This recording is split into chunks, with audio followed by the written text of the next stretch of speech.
बढ़ी जल भीड़ बढ़ता हो सब ठीक हो जाई। कहीं खाल बाटे रहिया ये धाम गाड़ी चढ़ाई न चढ़ता हो बिना दम गहिले न बाटे उपाय अरे बाटे उपाय जब मारे लचिला तहन मन बाउरे तब हाके न बोलो मुआ गाड़ी से सरे तब हाके न बोलो मुआ आय आय आय जब अकेला बोला बुआ सुनो विश्वनाथ की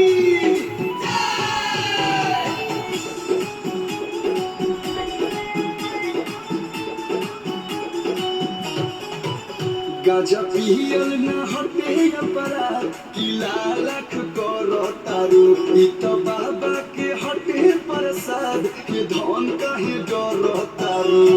लागो